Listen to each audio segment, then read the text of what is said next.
Olá pessoal, tudo bem? Sejam bem-vindos ao canal. Dê seu like, seu dislike se for o caso. Compartilhe, divulgue o canal, comente e vamos ao vídeo. Hoje nós vamos falar sobre um acontecimento muito engraçado que aconteceu lá por ocasião da ressurreição de Jesus. E foram vários eventos extraordinários, né, que aconteceram enquanto Jesus estava na cruz, né? E posteriormente. Esse último se supõe que aconteceu depois que Jesus saiu da cova, da sepultura.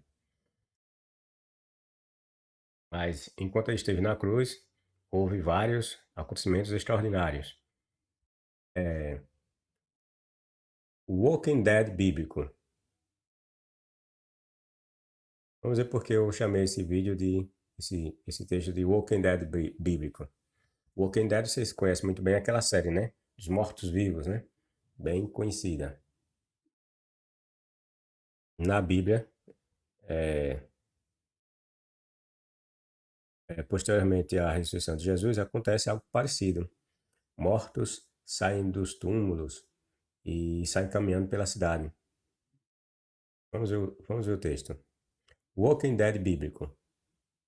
Quando Jesus morreu, teria ocorrido a rasgadura da cortina do templo, um eclipse solar que durou da sexta hora até a nona hora, um terremoto, um terremoto e rochas se partiram, segundo as narrativas encontradas nos evangelhos. Depois que ressuscitou, teria ocorrido um outro terremoto para remover a grande pedra que lacrava a sua sepultura. Foram dois terremotos. Um, enquanto ele estava na cruz, e que teve aquele eclipse, que durou 3 horas, e um outro depois que que ele estava na sepultura, ocorreu um outro terremoto, que serviu para que afastasse a pedra que bloqueava a sua sepultura. E houve a rasgadura de uma cortina que tinha lá no templo dos judeus. A passagem diz que rasgou de baixo para cima. Aí os crentes dão um monte de interpretação para essa bobagem aí que supostamente teria acontecido. Bom, os eclipses e terremotos são fenômenos para nós supernaturais, né? E até certo ponto corriqueiros, já que os vemos quase que constantemente sendo anunciados na TV. Para nós essas coisas é bobagem, praticamente. É terrível para aquelas pessoas que passam por eles, né? E muitas pessoas morrem, perdem casas, né? Parentes e outros bens. Mas para uma questão se torna, eu falo que são corriqueiros para nós e são quase que normais, que nós vimos constantemente ser anunciado nas TVs, né? Mas para os antigos, esses eventos naturais eram pré-anunciações dos deuses, eram coisas de outro mundo, era fim de mundo para eles. Digo para os judeus e outros povos daquela época, esses eventos eram algo assombroso e de mau agouro. Quando ocorriam eclipses, as pessoas ficavam em suas casas em pânico. Naquele momento, a cortina do santuário, isso é a passagem bíblica, certo? Naquele momento, a cortina do santuário ficava lá no templo de Jerusalém, certo? Aí eles dividiam lá, tinha a parte do santo e do santíssimo, certo? Bom, então a cortina do santuário se rasgou em duas, de alto a baixo. A terra tremeu e as rochas se partiram. É, só para efeito de informação, né? Jesus se dizia rei e sacerdote. Os cristãos dizem que Jesus é rei e sacerdote. Mas nunca entrou lá no santuário, onde o sumo sacerdote entrava, que só o sumo sacerdote entrava uma vez por ano, no Santíssimo, ou Santo do Santo, né? E ele disse que era filho de Deus, essa coisa toda, que o templo lá era a casa do pai dele, que não deixava ninguém fazer casa de comércio, aquele negócio todo, e foi chibatear todo mundo lá, bater todo mundo, porque queriam vender as- os animais como forma de comércio, aquele negócio todo. Mas ele, com toda essa moral que ele queria ter, nunca entrou lá no templo. Assim, eu digo nessas partes importantes do templo, né? Que, por exemplo, essa do Santíssimo só era exclusiva para o sumo sacerdote. Mas ele que disse que era filho de Deus nunca entrou lá. E veja qual a moral que ele tinha, né? Os túmulos se abriram e muitos corpos, diz o relato. Vai, veja. Naquele momento, a cortina do santuário se rasgou, quando Jesus morreu, em duas, de alto a baixo. Ah, eu falei de baixo para cima, né? Na realidade foi de alto para baixo, desculpem. Hein? De alto para baixo. A terra tremeu, ou seja, um terremoto correu. E as rochas se partiram. Veja o grau dos terremotos. Até pedras se quebraram diante do grande tremor. Os túmulos se abriram e muitos corpos dos santos, vejam, diz que nesse terremoto todo, nesse balançar de terra, os túmulos se abriram e muitos corpos dos santos, vejam a expressão, corpos dos santos, que tinham adormecido, estou grifando o mais importante aqui, vejam, os corpos dos santos que tinham adormecido foram levantados. Foram levantados. Os corpos que estavam adormecidos foram levantados.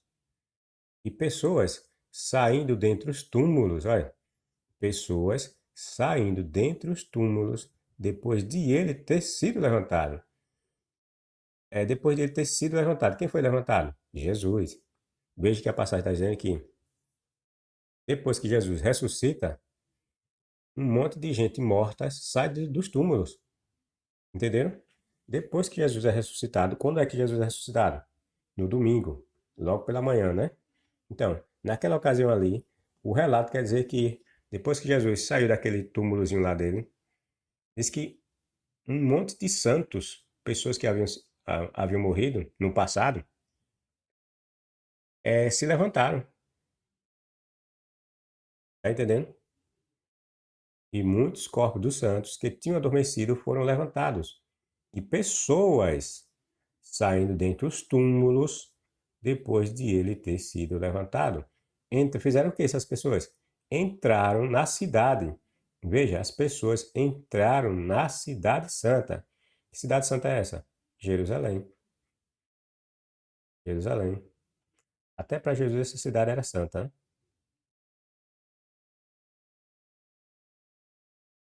E eles se tornaram visíveis, olha. E eles se tornaram visíveis. Quem? Os mortos se tornaram visíveis. A quem? A muitas pessoas.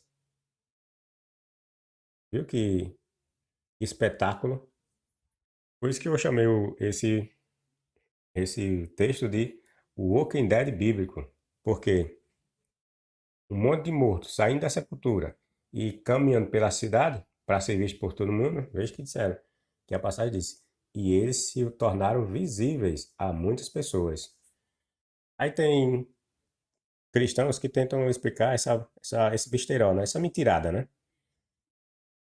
Porque é uma mentirada grande, né? Essa dizer que os mortos saíram e se levantaram dos túmulos e saíram caminhando.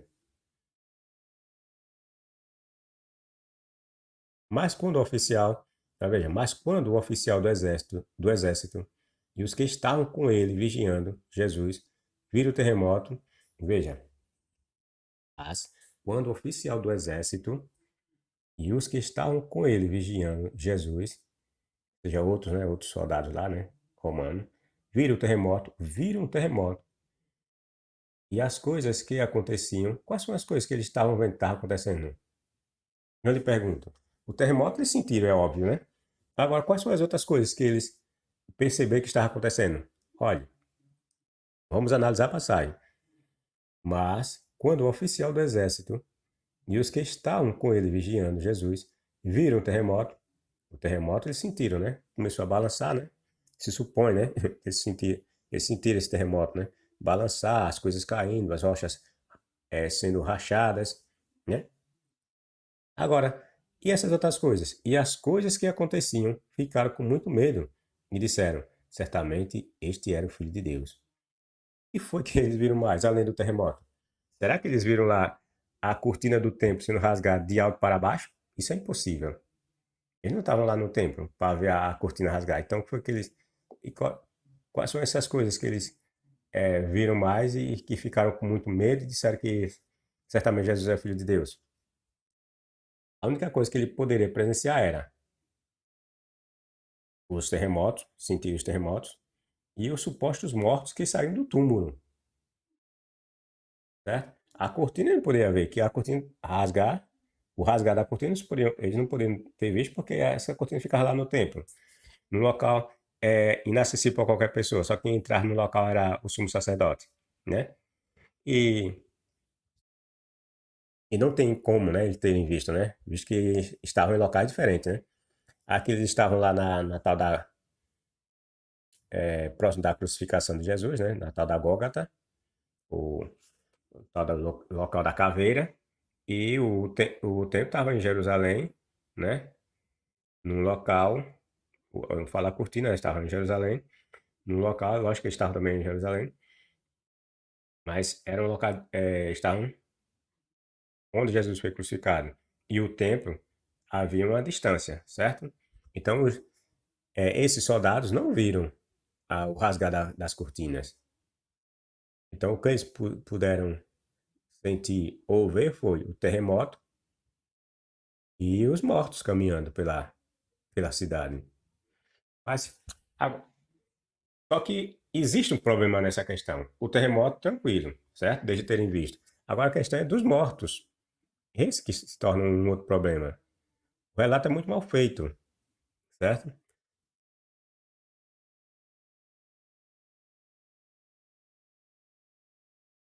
E abriram-se os sepulcros e muitos corpos de santos. Aqui é um outro relato, é uma outra versão, certo? Eu peguei diferentes versões para nós compararmos. E abriram os sepulcros e muitos corpos de santos que dormiam foram ressuscitados. Vejam, essa versão fala explicitamente, né? Que aquele levantar, que essa versão fala, essa versão fala de levantados, foram levantados, certo? Mas essa outra versão diz que esse levantar significava ressuscitar, foram ressuscitados. E não, nem precisava, né? Porque lá diz que os mortos saíram dos túmulos e foram vistos por outras pessoas, certo? Então, tá claro lá na passagem que aquelas pessoas foram de fato ressuscitadas. Mas essa deixou mais explicitamente, né? Falou que eles foram ressuscitados. É isso porque tem algumas traduções, desculpe, tem algumas religiões que dizem que isso aí não foi ressuscitação, não, certo? Eu, eu coloquei aqui algumas explicações de duas correntes, certo?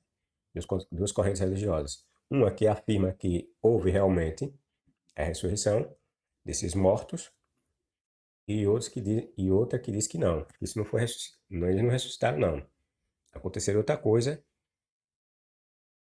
é que as pessoas interpretam de forma errada.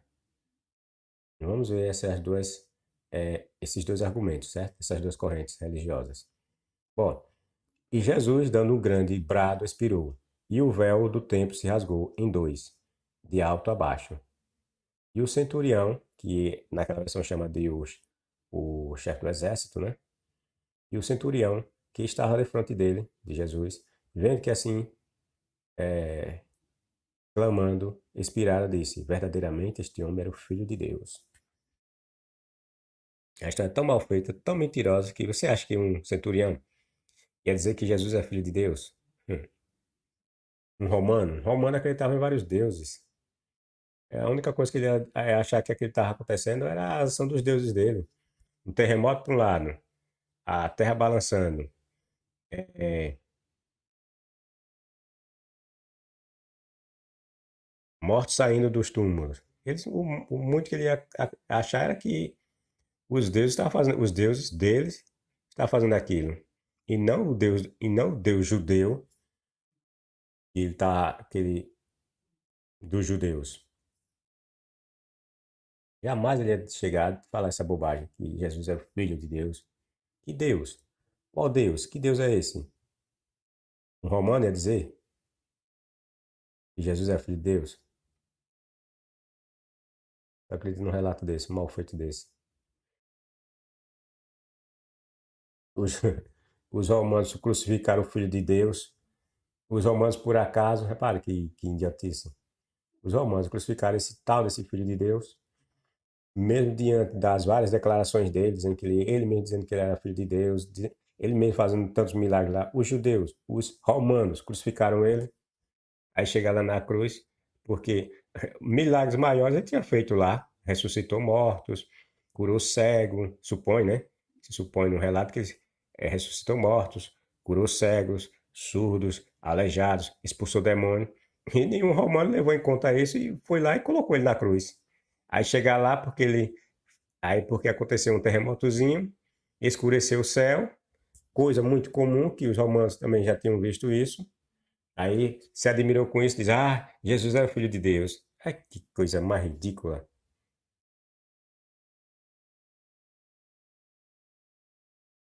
Depois de dizer isso, ele morreu. Isso Jesus, né? Ao ver que o que estava acontecendo, o oficial do exército, que em outro passagem chama de centurião, certo? Começou a glorificar a Deus, dizendo, repare que mentira. A centurião começou a glorificar a Deus, dizendo, realmente este homem era justo. E toda a multidão que tinha se reunido ali para esse espetáculo, um verdadeiro espetáculo mesmo, né? Morto saindo da, morto saindo da sepultura, no escuro daquele, olha, porque ficou escuridão, né? Por 3 horas. Terremoto, olha que inferno. Você imagine, olha, o dia ficou noite, começou a balançar o chão e um monte de mortos, repara, saindo dos túmulos. Rapaz, como é que a pessoa acredita numa conversa dessa? E quem é que ia ficar nessa cidade? O pessoal ia tudo correr mais a mil, velho. Uma assombração dessa. Um escuro, o chão tremendo, morto saindo do túmulo e o pessoal lá olhando para Jesus pendurado na cruz. Conversa furada, né? Rapaz, tem que ser muito infantil para acreditar numa conversa dessa. Todo mundo ia sair numa carreira danada, rapaz. Uma assombração dessa. E os judeus diziam que era frouxo, porque os judeus que nós vemos aqui nas passagens, era frouxo, os judeus eram muito frouxos. Tinha medo de tudo. Não podia haver um anjo, vocês podem ver, podem notar. Toda vez que aparece um anjo, os caras ficam se tremendo de medo. Mas dizem que era o povo de Deus, o povo escolhido, e que o Deus se manifestou de várias formas, de várias maneiras. Mas não podia ver um anjo. Toda vez que um anjo aparecia, eles ficavam com medo, assombrados. Aí o anjo tinha de dizer: não, não tem, mas não se apavore. É, nós vimos isso claramente no relato de Jesus. As mulheres com medo dos anjos, depois aparece discípulo com medo, assombrado. Em outras passagens lá, por exemplo, no caso do pai e da mãe de Sansão, ficam aterrorizados com medo porque viram um anjo. Jacó também, quando vê um anjo, fica assombrado com medo. Ou seja, o povo que disse que era escolhido, o povo santo, e que tinha a presença desse Deus direto, não podia haver uma manifestação de um anjo, que eles não podiam se comportar dessa maneira, né? Ter medo de um anjo. Não sabia que aquele anjo, não sabia que adorava o Deus verdadeiro, que esse Deus verdadeiro tinha uns anjos, mas não podia ver um anjo que ficasse tremendo de medo. Isso eu acredito nas histórias dessa. Pois bem, se os caras tinham medo de anjo, que não deveria ter, você acha que eles não, como é que eles não ficar nessa situação aí? Vendo um morto saindo dos túmulos? Rapaz, os caras iam sair a mil. Os judeus, os hebreus aí nos contos, você pode ver, tudo frouxo. Lá quando eles vão brigar lá com o pessoal lá o, com Amon, o relato lá, isso aí tá em 1 Samuel. Eu acho que é nove 10, capítulo 9 e 10. Tão frouxo, diz que muitos deles correram para se esconder em caverna ou se esconderam até nos túmulos, você imagina? Será que o povo era frouxo? Aí agora vem com essa história, dizer que apareceu morto, eles ficaram lá. Todos ficaram lá, olhando Jesus. Rapaz, fala sério. Você acredita numa história dessa? Uma fantasia dessa? Sem falar, como eu já falei, como eu tenho um vídeo que eu já falei, o título, se eu não me engano, é Jesus e os Terremotos. Ou a ressurreição de Jesus e os terremotos. Veja, aconteceu dois terremotos, pessoal, nessa cidade. Vocês acreditam? Aproveite e olhe o vídeo lá que eu fiz. Vou falar dessa questão. Vocês acham que, havendo terremoto, as pessoas iam ficar lá? Você acha que essa cidade ia ficar de pé, tendo dois terremotos? A cidade de Jerusalém passou por dois terremotos, né, nesse evento de Jesus. No momento que ele estava na cruz, aconteceu um terremoto. E depois, quando ele estava no túmulo, aconteceu o terremoto. Você acha que uma cidade ia resistir, ficar de pé, diante de dois terremotos? Ninguém morre nos terremotos, casa não cai, não caiu, nenhuma casa caiu nesses terremotos que ocorreram. Os terremotos só fizeram rasgar uma cortina lá no templo e empurrar uma pedra para facilitar a saída de Jesus. Olha que negócio mais ridículo, mentiroso. Sem falar dessa palhaçada de morto tá saindo dos túmulos em plena escuridão. Rapaz, fala sério.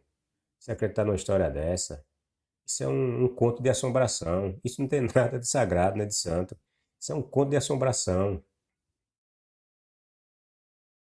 O grande destaque depois da morte de Jesus se dá com a rasgadura da cortina do templo.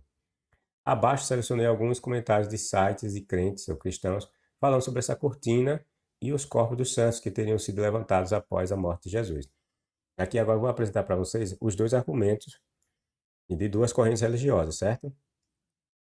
Com relação a levantar desses mortos e essa cortina. Vamos lá.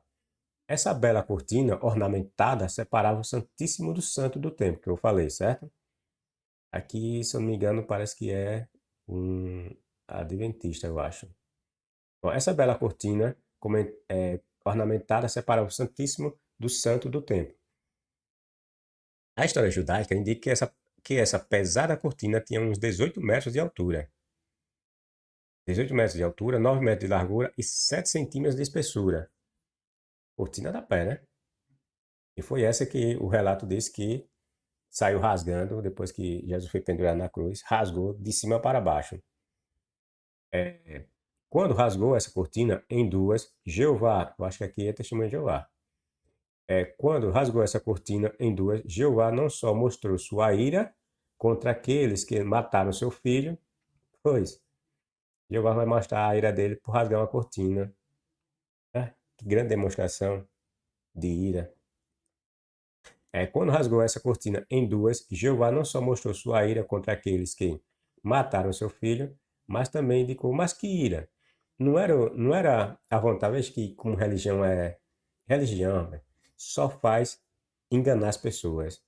Ele está querendo justificar que o Deus hebreu ficou irado porque os romanos haviam matado Jesus. Mas qual era o objetivo de Jesus? Não era morrer? Não foi ele mesmo que falou que veio para dar sua vida em troca de muitos? Como é que esse Deus ficaria irritado se, se os romanos ou os judeus cumprirem esse desígnio desse Deus? Porque a morte de Jesus era um sacrifício para quem? Era um sacrifício em favor que ia beneficiar quem? As pessoas, segundo a lenda cristã. Mas quem era que tinha interesse no sacrifício de Jesus? O Deus judaico.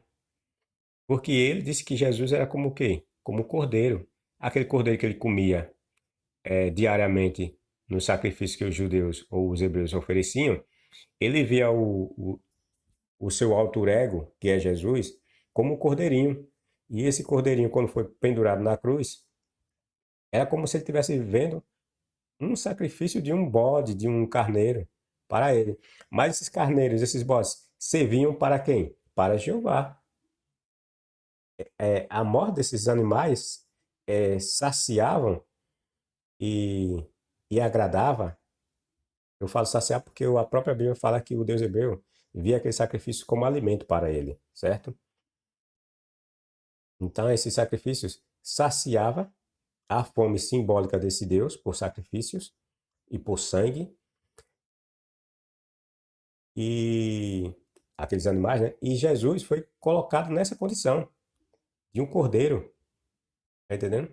Aí vem essa religião e diz que Jeová, quando rasgou essa cortina em duas, estava demonstrando sua ira contra aqueles que mataram seu filho. Pois, se foi ele mesmo que mandou o filho vir morrer, ser assassinado, ele ia estar irado com isso.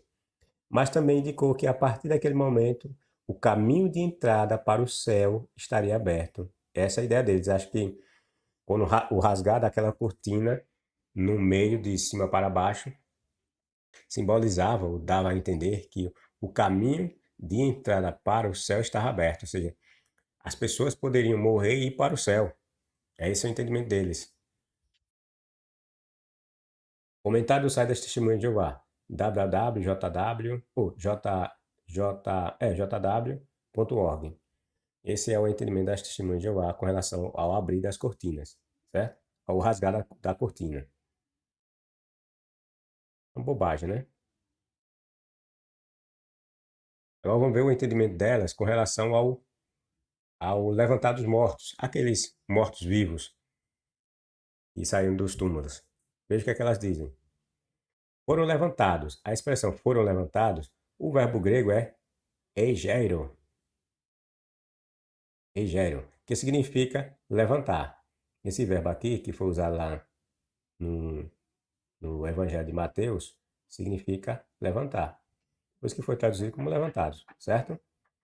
Pode se referir, aí estão dizendo que esse verbo aqui pode se referir, significa levantar, mas pode se referir a uma ressurreição.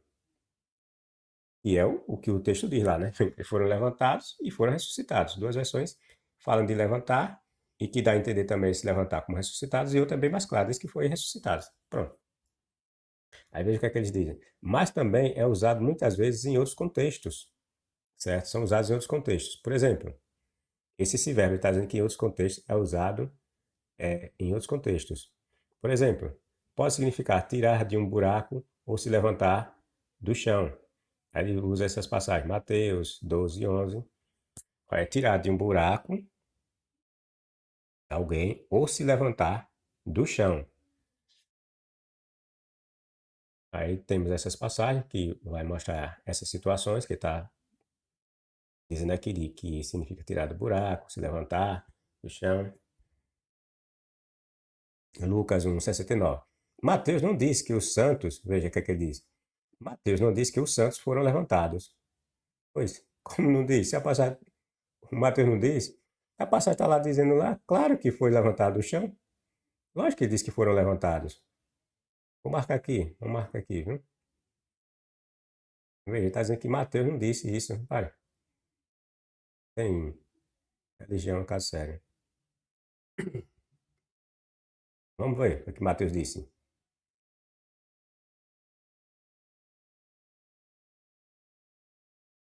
É a primeira versão. O que Mateus disse? Mateus disse: os túmulos se abriram e muitos corpos dos santos que tinham adormecido foram levantados. Quem foi que foi levantado?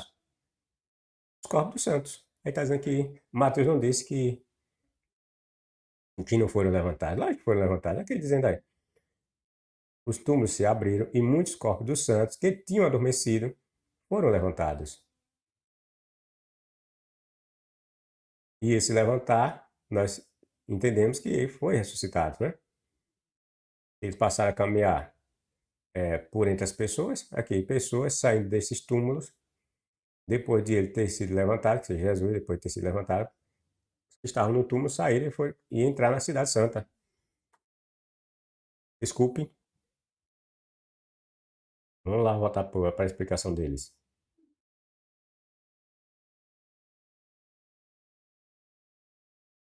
Bom, ele diz que, olha, Mateus não disse que os santos foram levantados. Nós vimos que, que Mateus diz justamente isso. Está dizendo que Mateus não disse isso. Mateus disse sim, que os santos foram levantados. Ele diz que os corpos deles foram levantados. Tá. A ideia. Aí diz, Mateus não diz que os santos foram levantados. Ele diz que os corpos deles foram levantados. Meu amigo, os corpos representam as pessoas. Certo? Quando ele fala os corpos dos santos, ele está dizendo que foram os santos que foram levantados. Veja que ideia.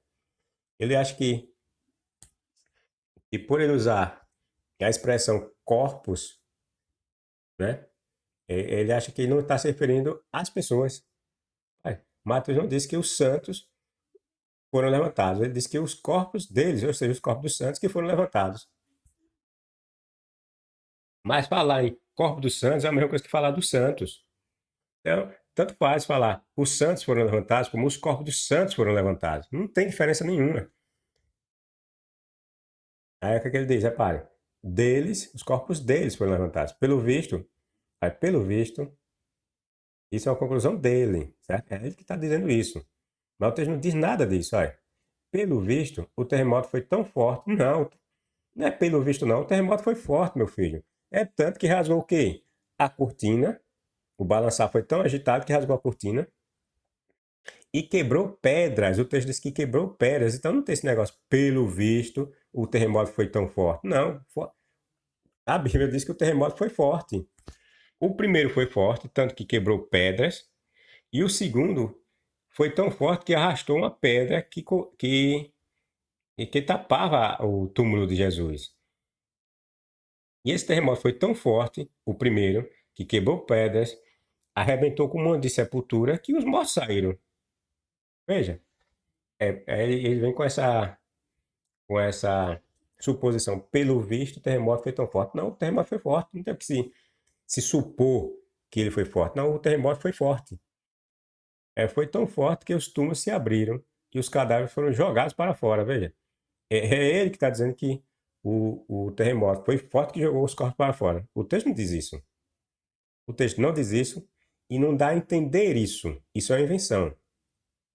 A primeira invenção nós já percebemos aqui, né? Quando ele disse que Mateus falou que não foram os corpos, certo?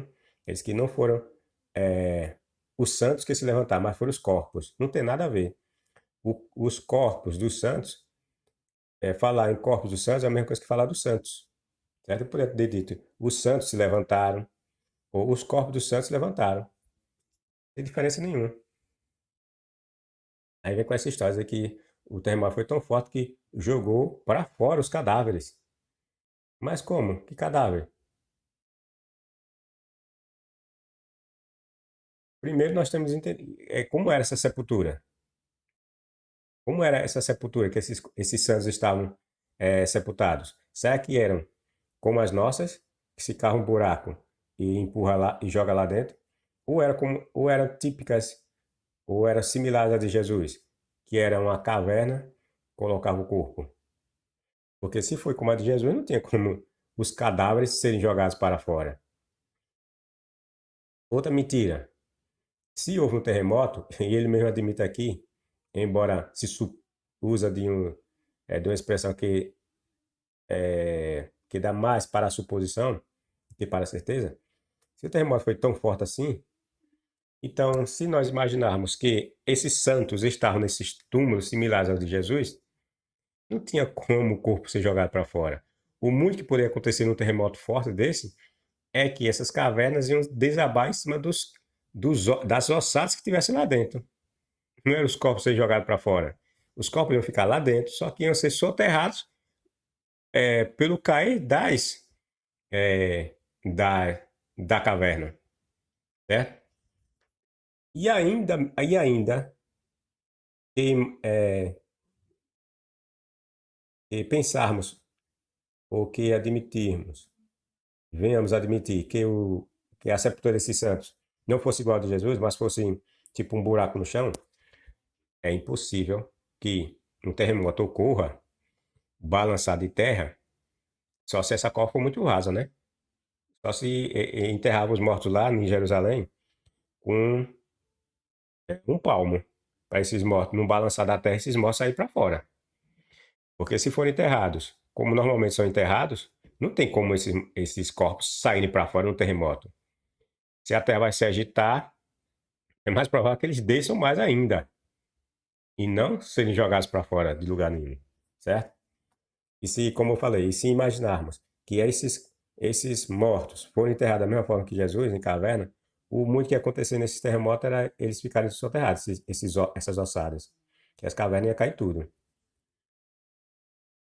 Aí o que é que eles dizem aí com relação a pessoas saindo, isso é o site da STJ, da Testemunha de Jeová.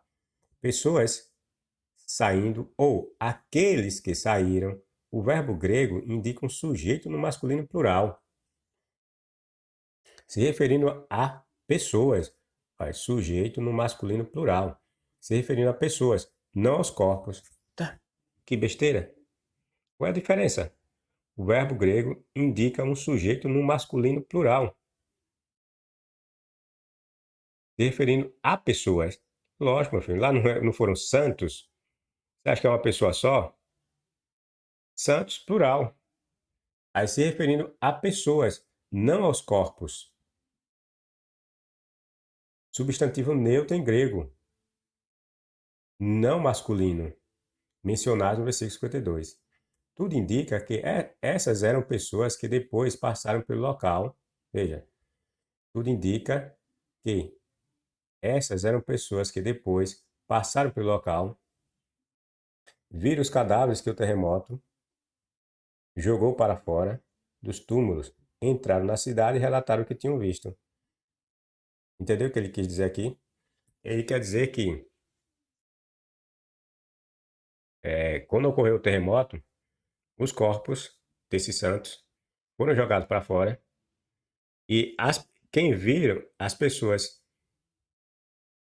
os vivos, viram esses corpos que estavam expostos, certo? Que foram expostos com o terremoto e passaram a relatar na cidade que tinham visto. Essa é a interpretação que está dando. Veja, o texto vocês viram que não tem nada a ver com isso, certo? Não tem nada a ver com isso. O texto mostra que os mortos, eles praticaram a ação, certo? Saíram dos seus túmulos e foram para a cidade para que as pessoas os vissem, certo? Os mortos aí, os santos, são sujeitos da ação e não as pessoas que o viram que se tornaram o sujeito da ação. As pessoas que os viram foram sofreram a ação, né? Foram os agentes passivos, certo? Já os mortos aí que se fizeram ver foram os agentes ativos do que aconteceu. É isso que a passagem nos fala. E, e o que eu já argumentei em cima desfaz essa falácia toda. Primeiro pela questão das sepulturas. Se analisarmos que as sepulturas desses santos foram o, eram da forma da sepultura de Jesus, não tinha como um terremoto jogar ossada para fora. O que acontecia era essas cavernas soterrarem as ossadas que estivessem, que elas iam desabar, porque o terremoto foi forte, certo?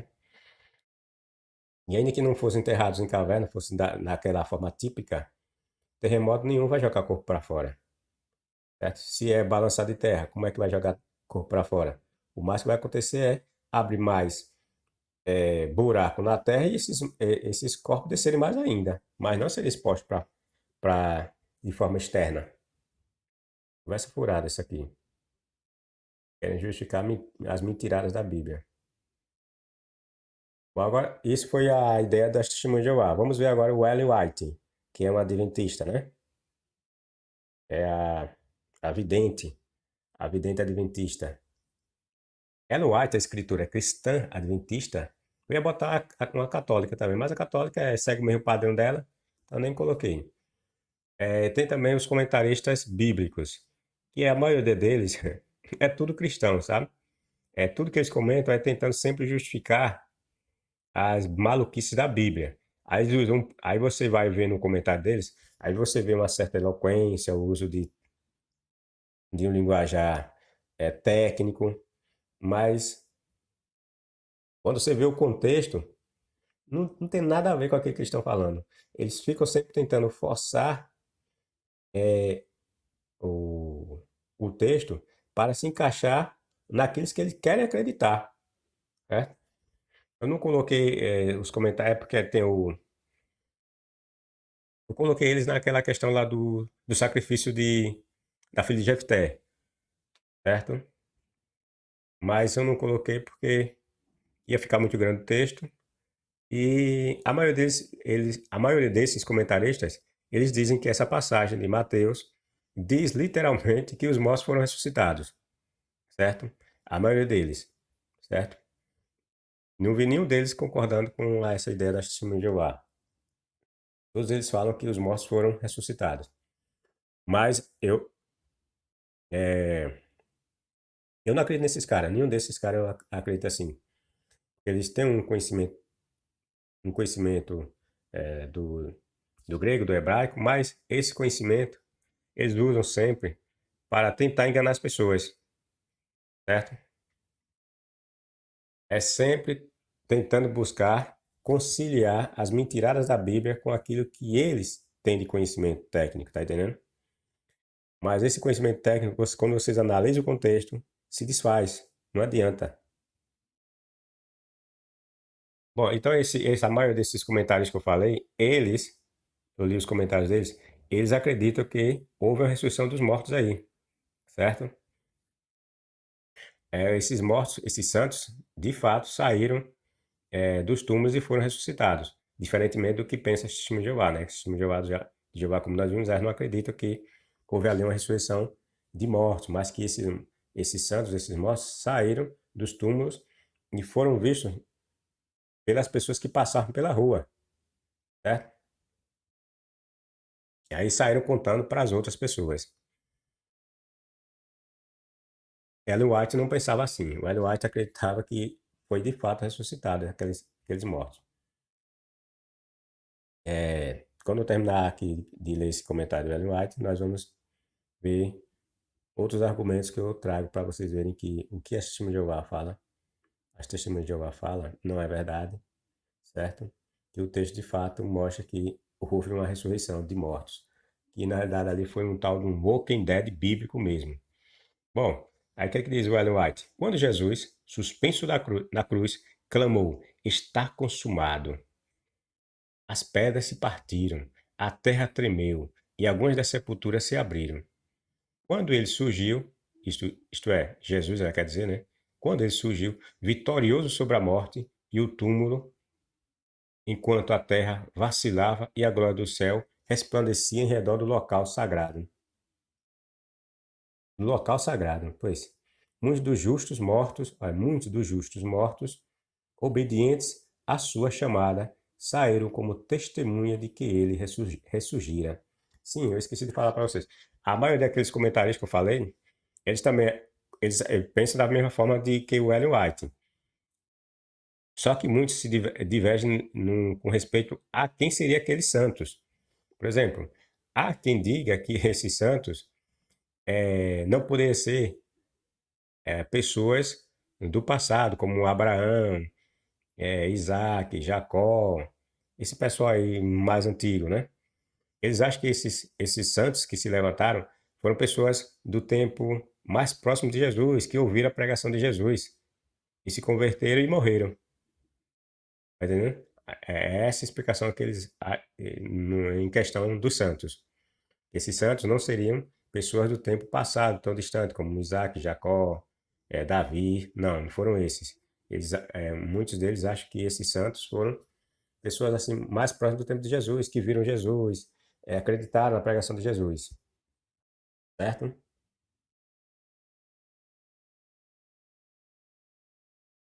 Os católicos e a grande maioria dos protestantes também entendem essa passagem. Sim, a informação, né, está lá. Essa informação está aqui nesse site, né, de Ellen White. É biblia.com.br. Bom, os católicos e a grande maioria dos protestantes também entendem essa passagem como a adventista Ellen White. Alguns crentes acreditam que a divisão da cortina representava o Novo e o Velho Testamento. Vocês viram que a Testemunha de Jeová não entendem assim, né? Eles acham que o rasgar da cortina significava que as pessoas poderiam agora ir para o céu, certo? Como elas acreditam que nos 144 mil, né? 144 mil, e só eles que vão para o céu. Então elas acham que ali representava que o rasgar da cortina. Então o Deus hebreu agora ia poder agora chamar pessoas de de outros povos, de outras terras, para ir para o céu, no número de 144 mil. Já o Ellen White não entendia assim, né? E outros. Nós vimos o pensamento dela, mas a maior parte acredita que ali aquele rasgar significava a separação entre o Novo e o Velho Testamento. E eles entendem aquela separação dessa forma. Outros acham que que o manto rasgado significava que não existia mais nenhum impedimento para se alcançar os céus. Ou seja, que pensa assim mais ou menos é o sistema de Jeová, né? E o paraíso celestial. O que destaca aqui é como esses escritores ficaram sabendo que o manto havia rasgado. Tá entendendo o meu comentário? O que destaca aqui é como esses escritores ficaram sabendo que o manto havia rasgado. Porque olha, se o manto foi rasgado, só quem o pôde saber foi o sumo sacerdote, que só era ele que entrava lá dentro.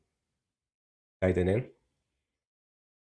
Pelo menos depois que se levantou o templo, né? Quem entrava lá dentro era o sumo sacerdote. Bom, só quem podia falar de que o manto havia se rasgado era o sumo sacerdote, certo? Assim, o sumo sacerdote sai falando para os discípulos de Jesus, ou pela cidade toda, aí que o manto havia se rasgado. E a passagem não mostra isso, né? A passagem dá a entender que eles tinham essa informação, né? E que eles tinham a informação no momento em que o, o manto se rasgou. A passagem dá a entender isso. Que eles escreveram isso porque souberam que o manto havia se rasgado naquele momento, certo? Não foi por informação do terceiro. Esse manto ficava no lugar chamado Santo dos Santos, sendo este lugar somente acessível ao sumo sacerdote. Ninguém mais poderia adentrar neste lugar. Como é que esses caras souberam que esse manto se rasgou? E escreveram nas suas histórias? Poderão alguns dizer, por inspiração divina. Será? Não vemos tanta inspiração assim, né? Tem tantos relatos imprecisos. Como é que houve inspiração divina nesse caso? Então, por que essa mesma inspiração deixou tantas falhas como as já vistas aqui? Como essa inspiração não conseguiu passar com exatidão a idade que Jesus começou seu ministério, por exemplo? Os textos de Bíblias mais antigas deixam bem claro que foram pessoas mortas que haviam realmente ressuscitado. E é assim que muitas religiões entendem essa passagem. Adventista, católico e outras religiões acreditam que ali houve uma ressurreição. Embora o site j.org sutilmente queira desmentir que os mortos haviam sido ressuscitados, o contexto mostra exatamente o contrário. Por quê? Veja que o texto nos chama a atenção para os corpos dos santos. Está entendendo? O texto chama a atenção,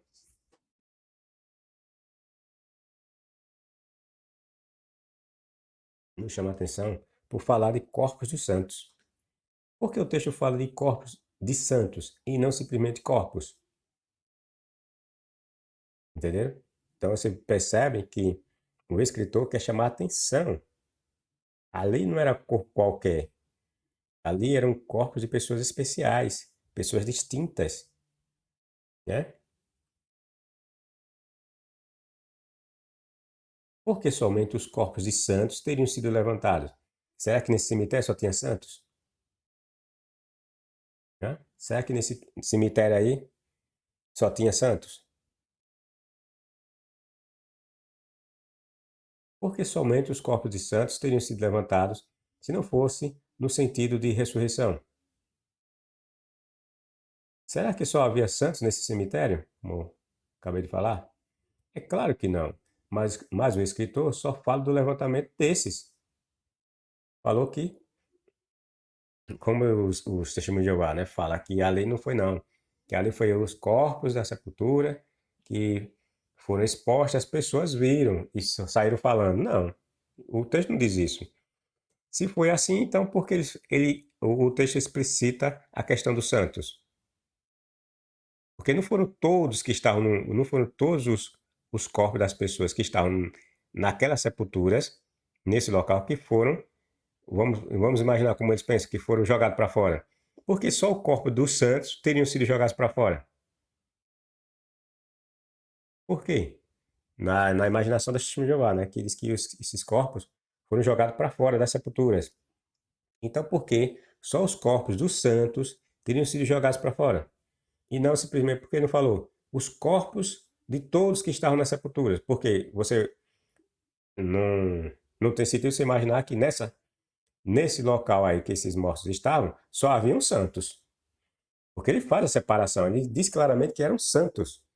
Então, se foi como os testemunhos de Jeová pensam, que ocorreu, então ele não poderia ter falado de santos, ter falado de simplesmente os corpos. E não é isso que o texto fala. O texto fala que os corpos dos santos. Então existe uma diferença, que não foram todas as pessoas, ou todos os corpos ali que foram jogados, ou que foram jogados, como eles falam, né? Jogados para fora. Foram um, um grupo diferente. Foi só os corpos dos santos. Mas por que o escritor destacou a questão dos santos, dessa santidade? Porque somente esses foram ressuscitados. Não foram todos que estavam lá que foram ressuscitados, mas somente aqueles, os santos, que foram levantados ou ressuscitados. Certo? Outra questão, eles falam lá que o verbo levantar pode ser tirar do buraco, né? Ou se levantar do chão. Mas não importa a questão é que o levantar tem a ver com erguer, certo? Sair. Tem a ver com erguer, sair, certo? Então, essa argumentação não é falho. Porque esse verbo, como ele mesmo falou, né? Que também significa levantar no sentido de ressuscitar. E mais, onde ficava esse cemitério de onde esses santos se levantaram? A narrativa de João nos traz uma informação muito importante acerca da localização. João nos diz que Jesus foi sepultado num cemitério localizado no jardim que ficava próximo do local onde ele foi executado. Certo? Jesus. A propósito, havia um jardim no lugar onde ele tinha sido executado.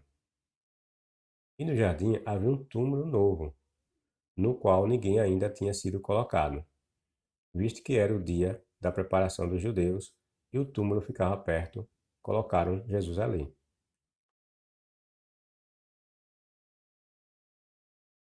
O texto nos mostra, né, que Jesus só foi colocado ali porque estava muito próximo, né, da, do dia da preparação dos judeus, que era o sábado. Então, como o deslocamento de Jesus para um outro local ia demorar, e poderia chegar no sábado e ainda estar o pessoal carregando esse corpo, então eles resolveram colocar Jesus num túmulo mais próximo, que era aquele que diz o relato que Zé de Arimateia havia comprado. Importante, esse pequeno fragmento de texto da narrativa de João nos revela duas coisas. Primeira, segundo João, Jesus só foi enterrado ali porque era quase o dia de sábado. Assim, para agilizar seu enterro, colocaram-no nesse jardim, porque era o local que levaria menos tempo para o sepultamento. Segunda, não era costume dos judeus enterrar seus mortos próximo das cidades, certo? Porque Jesus só foi enterrado lá por causa da aproximação do sábado. Se não fosse por causa do sábado, não seria enterrado por ali, certo? Então, quer dizer que esse cemitério, que esses supostos mortos, a sepultura foram rompidas, não era ali próximo, era distante, entenderam? Logo, o cemitério onde estavam sepultados os santos não estava próximo da cidade santa, Jerusalém. Estava bem distante. Assim, não podemos achar que um terremoto teria arrastado os corpos dos santos do cemitério onde eles estavam até a cidade de Jerusalém. Foram os santos que saíram de seus sepulcros e se dirigiram até a cidade, sendo possível dessa forma serem vistos por todos. Essa é a única e lógica conclusão que podemos extrair do contexto. E mais,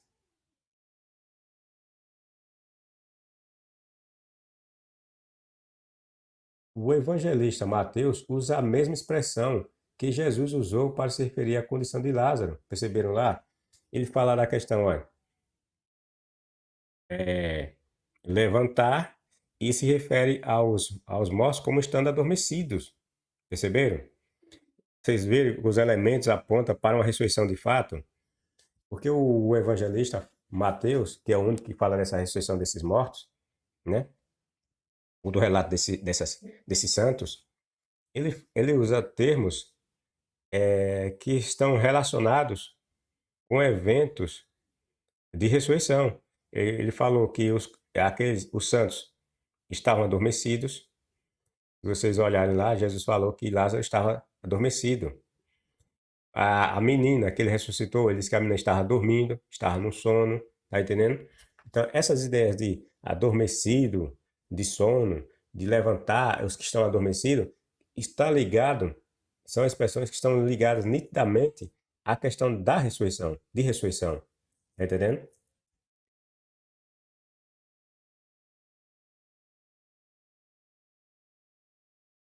Então, Jesus usou para se referir à condição de Lázaro, por ocasião de sua ressurreição. Jesus disse que ele estava dormindo, estava adormecido, que ia acordar, né, despertá-lo do sono. Mateus diz que os corpos dos santos estavam dormindo, o que demonstra a forte alusão à situação de Lázaro e de uma menina que Jesus havia acordado do sono da morte. O acordar dos corpos dos santos, portanto, queria sim dizer que eles haviam sido ressuscitados. Haviam sido despertados do sono da morte. Analisemos agora a reação do oficial romano. Então ficou muito claro, né, que ali realmente o texto ou o escritor queria dizer que houve uma ressurreição dos mortos. Os mortos saíram dos túmulos e saíram caminhando pela cidade. O Walking Dead bíblico. Os textos dizem que ele. Agora vamos analisar a questão do oficial romano. Eu falei inicialmente sobre essa questão, né? Bom, os textos dizem que ou seja, o oficial, ficou admirado com as coisas que aconteciam.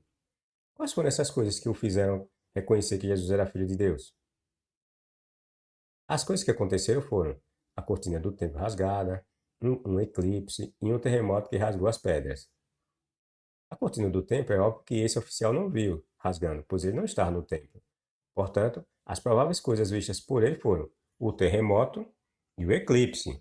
Mas essas coisas, como nós já dissemos, essas coisas não eram novidades para um romano e nem para aquelas pessoas. Está entendendo? Eram coisas que espantavam, mas não eram novidade. Era necessário algo mais forte para fazer com que um oficial romano chegasse à conclusão de que um judeu moribundo fosse filho de um deus. Já que o texto diz que o, o oficial viu aquelas coisas todas e ficaram admirados.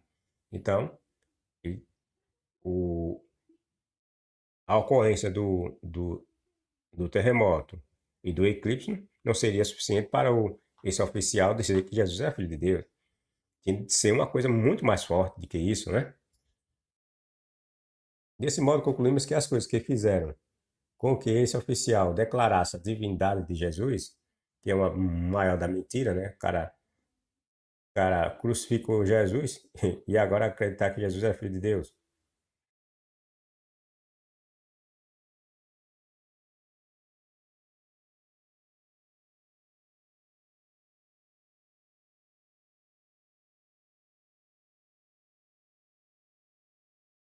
Pois,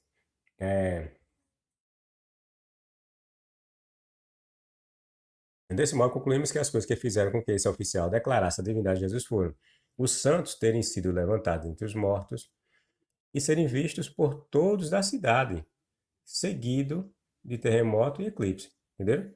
Então foram essas coisas que fizeram com que o oficial se admirasse a ponto de chamar Jesus de filho de Deus. Ele viu o terremoto, ele viu o eclipse e viu os mortos, né? Caminhando pela cidade, ele ficou assombrado. Não, tudo isso aconteceu porque esse homem morreu. Só pode ser filho de um Deus. Ele não ia nem dizer nem que ele era filho de Deus, como o texto que pretende querer nos induzir a acreditar, né? O Deus do judeu, né? Depois, o mais que ele poderia acreditar é que esse homem só pode ser o filho de um Deus, né? Agora, esse Deus que ele falou, pode ser qualquer um, pode ser é, algum dos deuses dele, o romano, né? E agora dizer que era o filho do Deus judeu, nem nos melhores sonhos ele pensaria isso, né? Na verdade, os evangelistas que falam dos santos sendo levantados dentre os mortos queriam dar uma dramatização mais chocante às suas narrativas, entenderam? Eles tinham a pretensão de chocar seus leitores. Afinal, quem estava morto era o filho de um Deus. Algo espetacular tinha que acontecer. Lucas chama tudo aquilo de espetáculo, né? É Mateus, na verdade, né, que chama tudo aquilo de espetáculo. Só para termos uma ideia como ele encarava tudo o que escreveu. Isso é tanto verdade que vemos o oficial romano e os fariseus perante Pilatos e nenhum deles demonstra nenhum espanto por todas essas coisas.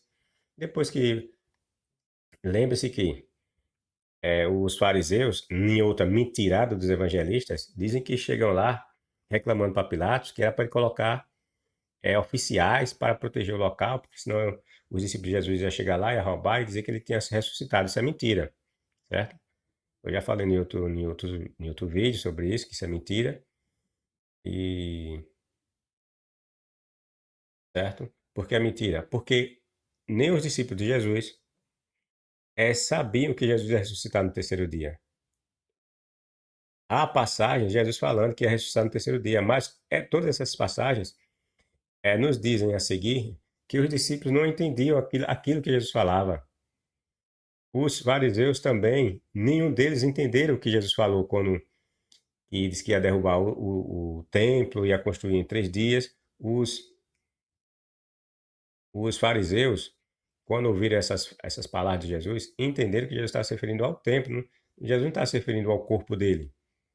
Então isso é mentira dessa passagem que diz que os líderes pegaram, mandaram soldado, foram falar com Pilatos para colocar soldado até o terceiro dia, porque senão os discípulos de Jesus iam roubar o corpo dele. Mas eles não sabiam disso. Como é que eles iam colocar soldados lá se eles não tinham essa informação de que Jesus ia ressuscitar? Entenderam? Como é mentiroso esses relatos? Pois bem, isso é tanto verdade que vemos o oficial romano e os fariseus perante Pilatos e nenhum deles demonstra nenhum espanto por todas aquelas coisas. Porque quando o suposto Jesus morre, o pseudo-messias, aí o relato diz que Zé de Arimateia vai lá pedir o corpo de Jesus, certo? Aí Pilatos chega, pede que um oficial vá verificar, se certificar de que Jesus realmente está morto. Tá entendendo? Aí ele vai lá, supõe que ele foi, né? E verifica e diz que ele está morto. Aí Pilatos libera o corpo.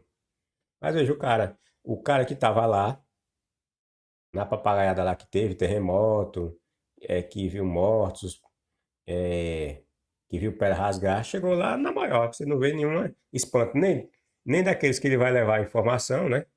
Quando sai de lá, que era Pilatos e os fariseus. Você vê que em nenhum momento eles falam dessas questões de terremoto, de rasgar de cortina, e que tivessem visto mortos pela cidade. Nenhum deles falaram disso. E não há nenhum relato das pessoas se espantando com essas coisas. Só está lá essa informação lá nessa passagemzinha lá de Mateus. Mas nenhum oficial que estava lá presente levou essa informação lá para Pilatos. Chegou lá assombrado, que tinha visto isso, tinha visto aquilo. E isso era uma informação importante. Não, chega lá na maior, como se nada tivesse acontecido. Ou seja, relato mentiroso, né? Ou isso aí não era uma coisa importante para se registrar? Porque os crentes vêm com essa história, não, porque os escritores só destacaram as coisas que eles acharam que era importante.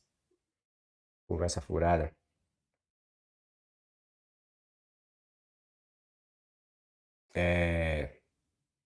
Bom, estes personagens não falam nada de terremoto, eclipse e mortos sendo levantados.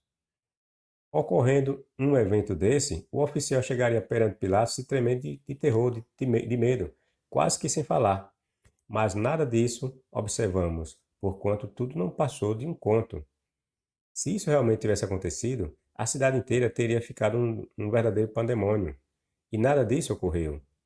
Só para você ter ideia de que tudo não passa de um conto, a própria sepultura de Jesus ficou intacta. Teve 2 terremotos e ela ficou intacta. Veja que mentira. Ela é a primeira a cair. A cruz que Jesus estava, com aquele terremoto que estava, ia cair a cruz de Jesus, a cruz dos outros dois, as cruzes dos outros dois bandidos. Foram 2 terremotos. No primeiro, nós vimos a magnitude dele, né? Rasgou pedras. Ou seja, se rasgou pedra para derrubar tudo, rapaz. A cruz de Jesus é a primeira a cair, é de Jesus e daqueles bandidos que estavam com ele. E no segundo terremoto, Jesus não ia sair nem do túmulo, a caverna ia cair em cima dele. Hum. Mas não, vem com essa fantasia. No dia seguinte, as mulheres foram até levar aromas ao corpo de Jesus. Se tudo isso tivesse realmente acontecido, jamais que elas sairiam de madrugada com tudo em sua volta destruído, rapaz.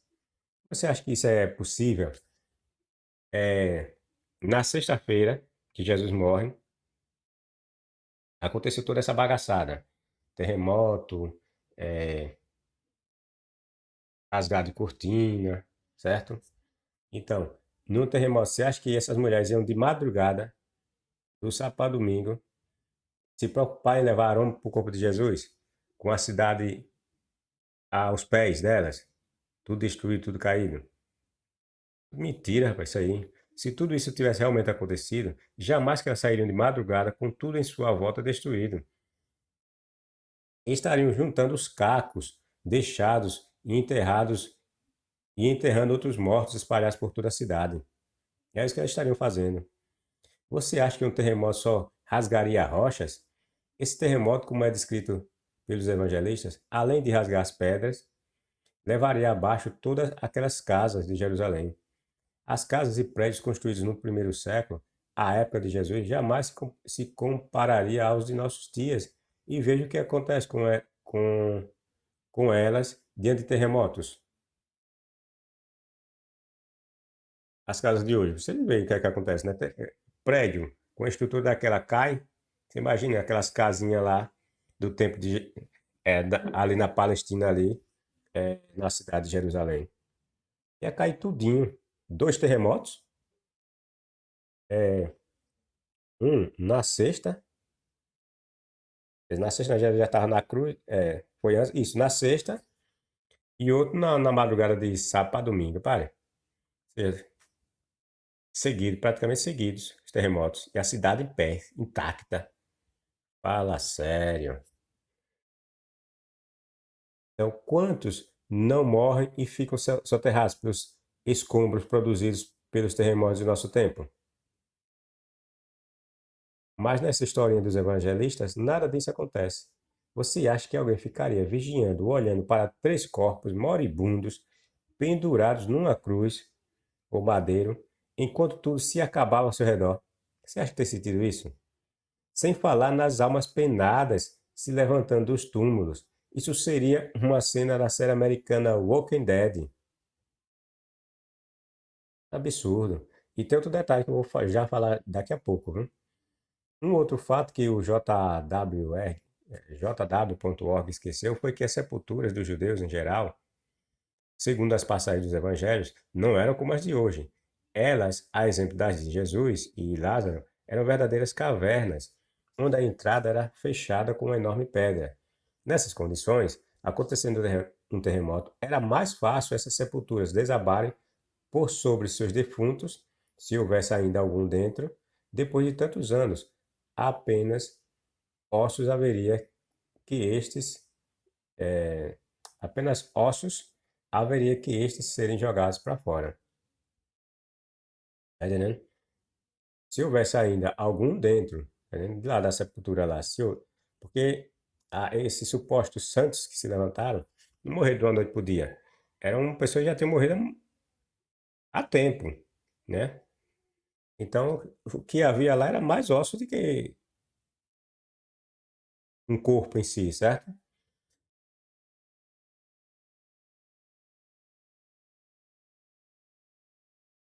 Como é que corpos, estando dentro de sepulturas como essas seriam levantados? Tá entendendo? Como é que corpos, estando dentro de sepulturas como essas, sepulturas à semelhança da de Jesus, seriam levantados?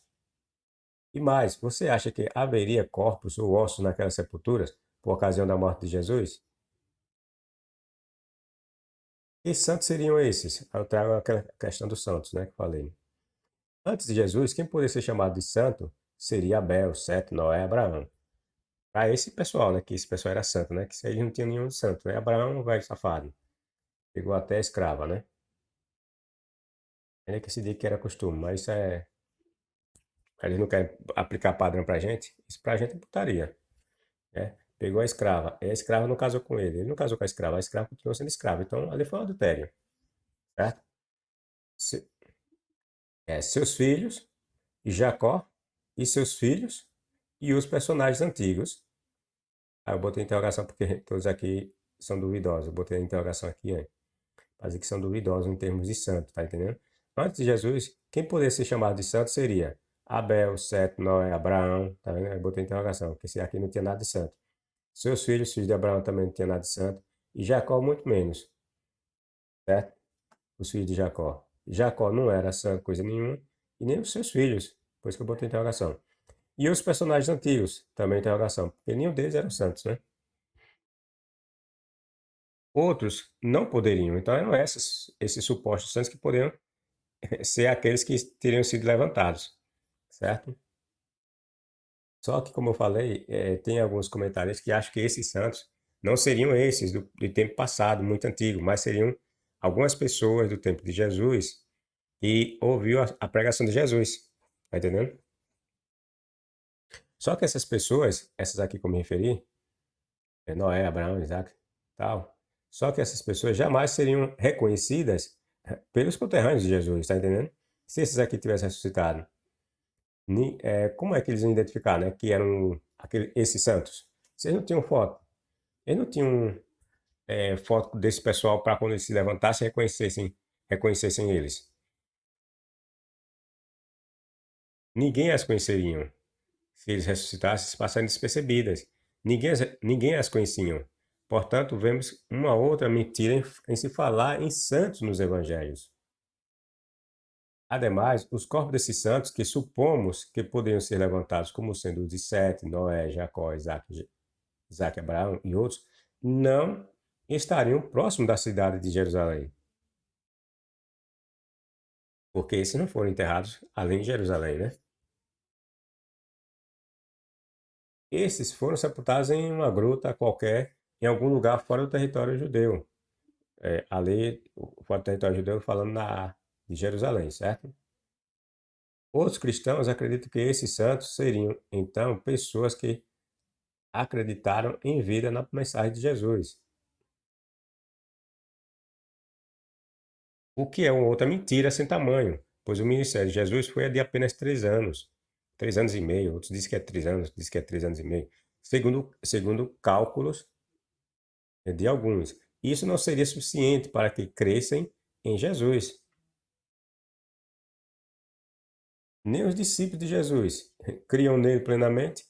Como é que pessoas anteriores iam crer em Jesus, né? Se os próprios discípulos não creram, até no último dia os caras não creram. O Jesus teve de aparecer supostamente para mostrar suas marcas de ferida. Os caras acreditarem que era Jesus e que ele tinha de fato ressuscitado. Como é que outras pessoas iam acreditar? Certo? Os nem acreditar na ressurreição, o que mostra que eles não acreditaram que ele era o Messias, né? Pelo menos o Messias que ele estava pregando, Jesus, né? Nem os discípulos de Jesus criam nele plenamente, como pessoas com tão pouco tempo iriam crer nele. E, como eu falei, né, tem pessoas que acreditam que esses santos seriam pessoas mais recentes, que teriam sido ressuscitados. O objetivo do evangelista ao falar de corpos e santos, é para passar a ideia de que houve uma ressurreição. Daí aquelas ideias de levantar, de adormecidos, a ideia de destacar que não foram todos os que estavam naquela sepultura, mas sim algumas pessoas tidas como santos ou santas, entendeu? É isso que leva à conclusão de que ali está se referindo sim a uma ressurreição.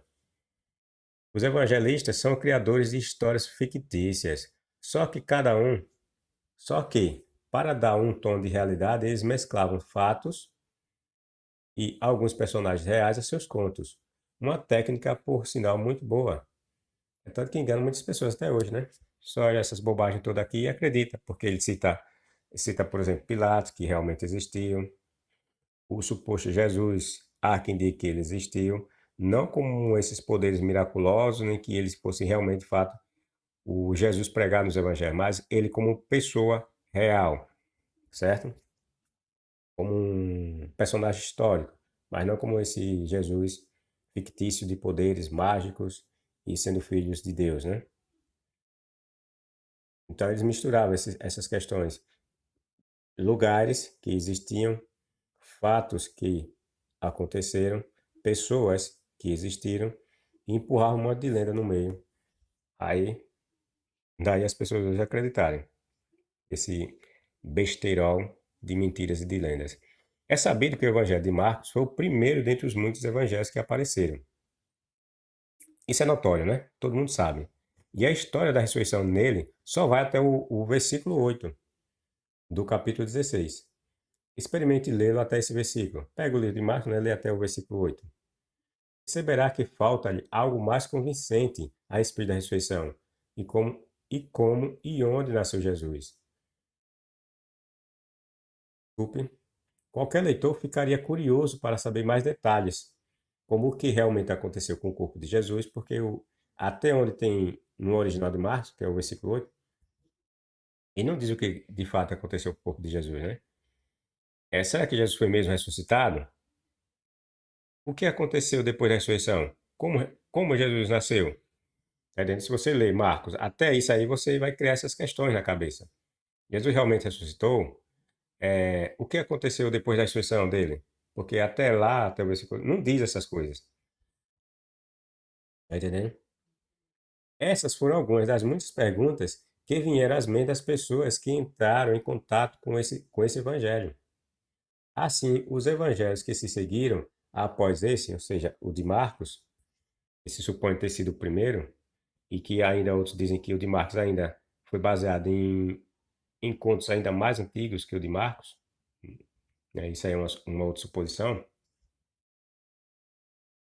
é que, assim, os evangelhos que se seguiram após esse, ou seja, o de Marcos, surgiram para responder. E quais foram os evangelhos que surgiram após Marcos?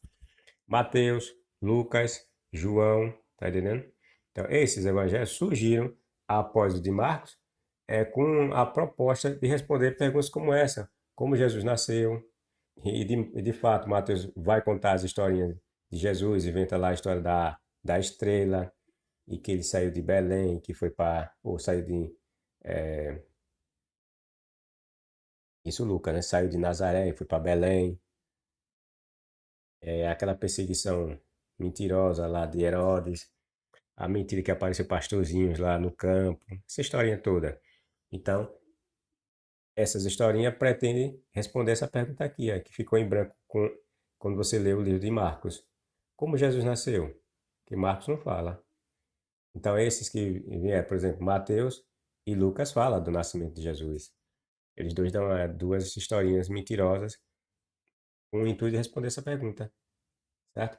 E João, por exemplo, ele inicialmente dá a entender que Jesus era o Deus hebreu. No princípio, o verbo era Deus, e o verbo estava com Deus, e o verbo era Deus. Tá entendendo? Porque foram doutrinas e ideias que foram surgindo.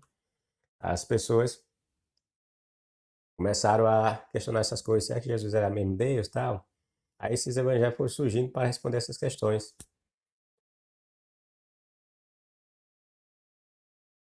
E esses outros evangelhos, como Mateus, Lucas e João, eles foram recebendo acréscimos posteriores. Eles não surgem prontos. É fácil perceber isso. Você vai encontrar ideias que divergem de outras anteriores. Por exemplo, aquela que eu falei, os discípulos de Jesus não acreditavam que Jesus ia ressuscitar no terceiro dia. Não é simplesmente não acreditar no sentido de ter fé, é que eles não sabiam. E eles não entendiam, os relatos nos mostram que eles não sabiam e nem entendiam quando Jesus supostamente falou que ele ia ressuscitar no terceiro dia. Tá entendendo? Mas aí você vai, relatos de. Aí você pega outros relatos que mostram que os caras sabiam. Veja que maluquice. Por exemplo, quando eles pedem o sinal para Jesus, que ia acontecer, de falsos profetas, ele, de guerra num lugar após outro, fome, terremoto e tal. Então, os discípulos diz que perguntam para Jesus qual seria o sinal da presença dele ou da volta dele. Mas como é que os discípulos iam fazer essa pergunta se eles nem sabiam que Jesus ia ressuscitar? Veja, como é que eles poderiam estar pedindo uma prova ou sinais para Jesus? Como é que seria essa presença dele? Se os próprios discípulos nem sabiam que ele ia morrer e que ele ia ressuscitar no terceiro dia. Como é que eles vão pedir uma prova da volta de Jesus, posteriormente à sua ressurreição? Vocês nem acreditaram que Jesus ia ressuscitar, nem sabiam que Jesus ia ressuscitar. Entenderam que mentira? Uma outra mentira, sim, eu estou falando da questão da mentira, que nós percebemos que houve acréscimos posteriores por causa dessas questões, tá entendendo?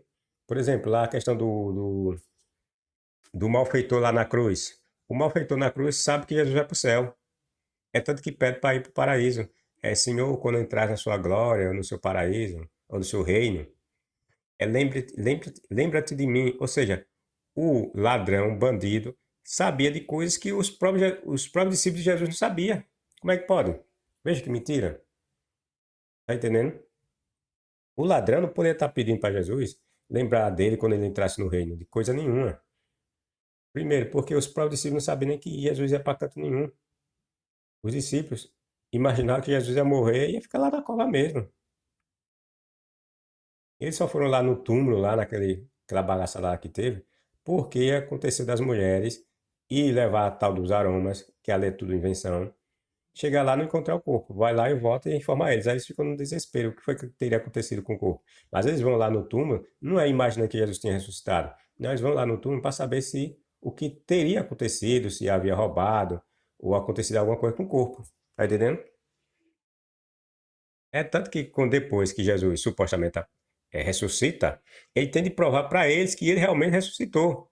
O que prova que eles não sabiam e nem acreditavam nessa suposta ressurreição de Jesus. Porque Jesus teve de provar para eles que ele havia ressuscitado. Está entendendo? O que desmente outros relatos que contradiz essa história. Está entendendo? É por isso que eu estou falando para vocês que os relatos de Mateus, Lucas e João, eles foram sendo construídos, eles não apareceram ou não surgiram já prontos. Eles surgem com uma parte de umas ideias e novas ideias vão sendo acrescentadas a eles. Essa, por exemplo, que eu estou falando, de colocar lá um malfeitor lá que fala de Jesus, pedir para o reino, isso aí é uma invenção, foi acrescentado depois. Tá entendendo? O defunto, aliás, o ladrão pode estar sabendo desse reino de Jesus. Tá entendendo? Então isso aí é um acréscimo posterior. A questão dos discípulos pedir sinais, Senhor, o que sucederá na sua vinda, né? Tal, nos últimos dias, tal. Isso aí é um acréscimo posterior, porque não bate com a história. Porque os discípulos não tinham condição de perguntar essas coisas se eles mesmos não sabiam que Jesus ia ressuscitar. Tá entendendo? E tem outras partes que você vai analisando, você vai ver que isso aí não bate.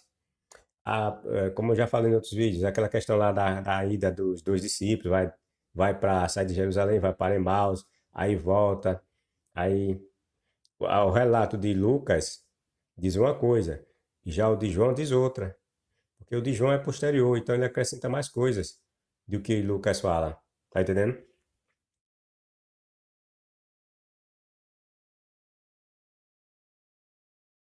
Por isso, Mateus e Lucas ou seja, aliás, por isso, Mateus e Lucas trataram de responder à questão de seu nascimento e tantas outras. Como eu falei, o nascimento de Jesus só é trazido por esses dois aqui, dos evangelhos. Os outros não falam do nascimento de Jesus. Por seu turno, o que demonstra que eles foram posteriormente criados. Por seu turno, e não porque a questão é que quis destacar uma coisa e outro quis destacar outra. Mentira. Por seu turno, o nascimento de Jesus seria importante para todos eles, certo? É a origem de alguém importante. Como é que alguém ia destacar algo tão importante e outro ia esquecer de destacar? Por exemplo, que eu vou apresentar para vocês um texto sobre a transfiguração. A transfiguração é um evento importantíssimo, mas só foi mencionado por pessoas que nem tinham visto a tal suposta transfiguração. Transfiguração, por exemplo, é um outro exemplo de que isso aí foi um acréscimo posterior. Não estava nos escritos mais antigos e supostamente dos originais. Isso aí foram invenções mais tarde que foram acrescentadas. A transfiguração é um exemplo clássico. Por seu turno, João procurou demonstrar de uma vez por todas, a divindade de Jesus, acrescentando feitos e milagres não relatados pelos outros escritores. Não se tratou, por exemplo, a ressurreição de Lázaro, né? Aparece no de João, nos outros não aparece. Não se tratou nada de orientação divina, mas apenas a simples curiosidade de pessoas que estavam se rendendo à nova fé, o cristianismo. Foi essa curiosidade que moveu outros a dar continuidade a novos relatos, torná-los mais emocionantes e empolgantes. O relato de Marcos é pobre, né? É muito pobre. Já o de Mateus, quando você olha, que coisa linda, né? O crente, né, vai achar lindo, né? O relato de Mateus, porque aparece mortos sendo ressuscitados, caminhando pela cidade, isso é lindo para eles, né? Isso é ridículo, né? Mas acham lindo, né? O que eu vejo aí é um filme de terror, né? Mas eles acham lindo de ver essas coisas. Por exemplo, o Mateus, como eu disse, ele, ele apresentou mais elementos, acrescentou mais elementos figurativos à sua história, né? Para ficar mais bonita a história, né? O Marcos já foi mais tímido, né? Não falou o que foi que aconteceu depois que Jesus ressuscitou, né? Nada, não falou nada disso. Diz que as mulheres foi no túmulo, viram que o corpo tinha desaparecido e saíram assustados, né? Depois apareceram uns anjos lá, falaram lá uma coisa lá, mas elas saíram com tanto medo e não falaram nada para ninguém. E acaba aí o relato de Marcos. Mas já Lucas, João, os outros falam coisas, né? Mais interessantes. Fala o que aconteceu depois que as mulheres viram, que as mulheres voltaram, falaram para eles, e eles voltaram, foram olhar aquela conversa toda, e que esses dois discípulos foram para Emaús, depois voltaram. Ou seja, esses outros enriquecem mais o relato de Marcos, entendendo? E João acrescenta mais elementos que Lucas não apresenta, e assim vai. Em Lucas é dito que o oficial romano reconheceu que Jesus era um justo, inocente, um santo. Já em Marcos e Mateus, o oficial o vê como filho de Deus, que é diferente, tá vendo? A diferença entre esses dois predicativos é gritante. Não se trata de uma mera ideia. E o motivo é muito óbvio. Lucas não fala dos santos que foram levantados de seus túmulos, apenas fala do eclipse e do rasgar da cortina. Assim, no relato de Lucas, não havia motivos para se dizer que Jesus é filho de Deus, mas somente um justo que tinha o favor de um Deus. Agora, os relatos de Mateus é um verdadeiro espetáculo. Ele chama de espetáculo, né? Diz que as pessoas que que foram ver o espetáculo, que era ver aquelas pessoas mortas penduradas lá na cruz, nele aparece eclipse, no de Mateus, né, aparece eclipse, terremoto, pedras sendo rasgadas e mortos sendo levantados. O cenário do relato de Mateus era propício para que o oficial romano dissesse: era filho de Deus, pois só sendo filho de um Deus para que tudo aquilo pudesse acontecer. Percebam, esse último detalhe revela uma outra falsidade da história da ressurreição. Mateus, quando fala da ressurreição dos santos, perceba esse detalhe. Mateus, quando fala da ressurreição dos santos, diz que estes, os santos, só saíram de suas sepulturas após a ressurreição de Jesus, entenderam? O relato diz que os santos só se levantaram depois que Jesus se levantou. Quer dizer que os santos só foram para a cidade de Jerusalém somente depois que Jesus se levantou primeiro do mundo dos mortos. E quando é que Jesus se levanta do mundo dos mortos? Na madrugada de sábado a domingo. Quer dizer, os caras teve o terremoto lá na sexta, né? Balançou tudo lá e, veja que diz que quando aconteceu o terremoto, os túmulos os túmulos foram abertos e aquelas pessoas saíram, né? Quer dizer, mas o relato diz que elas só saíram depois que Jesus se levantou. Tá entendendo? Ou seja, quer dizer que olha, houve o terremoto na sexta, os túmulos ficaram abertos, eles foram ressuscitados e ficaram lá quietinhos. Mas só foram se levantar depois que Jesus se levantou. E quando é que Jesus se levanta? No sábado domingo. Ou seja, quando Jesus se levanta, é ressuscitado. Aí lá o túmulo lá estava lá abertos, mas eles ainda não haviam se ressuscitado. Porque eles só podem se ressuscitar depois que Jesus é ressuscitado, tá entendendo? E quando é que Jesus ressuscita? Num domingo, no sábado domingo. Então Jesus tem que primeiro ressuscitar para depois ele se ressuscitar e sair dos túmulos. Entenderam? Mesmo que palhaçada, quer dizer que os túmulos se abriram, os caras ficaram lá, aí esperaram chegar no domingo para Jesus se ressuscitar, para eles também serem ressuscitados. Por quê? Porque Jesus é a primícia dentre os mortos. Lembre-se desse detalhe. Jesus tem que se levantar primeiro, porque diz que Jesus é a primícia dentre os mortos. É o primeiro dentre os mortos que se levantou. Se é que ele se levantasse primeiro, aí é contradizer a historinha. Jesus não seria a primícia dos mortos, entenderam? Mas veja que palhaçada. E isso é uma piada, pois Jesus ressuscitou ainda bem cedo, antes do sol raiar no domingo, ou seja, ainda era sábado.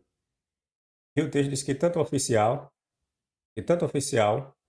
e os que ali estavam presentes viram os santos ressuscitados. Entenderam? A palhaçada. É só que Jesus aparece. O pai, veja que história mentirosa, sem pé sem cabeça. Se Jesus ressuscitou num sábado domingo, ou domingo, como alguns relatos apontam, aí aqueles mortos lá se levantaram também. Quando ele se levantou, eles se levantaram, certo? Foi só Jesus se levantar que eles se levantaram depois. Quer dizer, esses mortos se levantam, se mostram para todo mundo lá na cidade, e os discípulos de Jesus sem acreditar na ressurreição dele.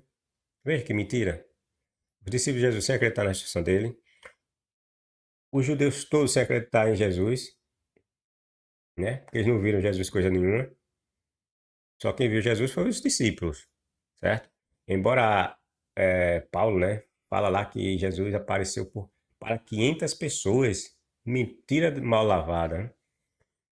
Que mentira. Jesus não tinha nem 100 discípulos no mar quando supostamente morreu. Aí Paulo fala que ele tinha 500 discípulos. Mentira da pé. Como sabemos que Jesus não tinha 500 discípulos? Primeiro porque quando Jesus morre e ressuscita, aparece lá na casa. Ele diz que lá estavam todos os discípulos. Como é que uma casa ia caber 500 discípulos? E o relato de Lucas fala que Jesus, quando mandou pregar lá, dividiu os seus discípulos em dois, diz que ali tinha 70 discípulos. Como é que apareceu 500 discípulos depois que ele morre? Mentira mal feita danada. História mal feita danada.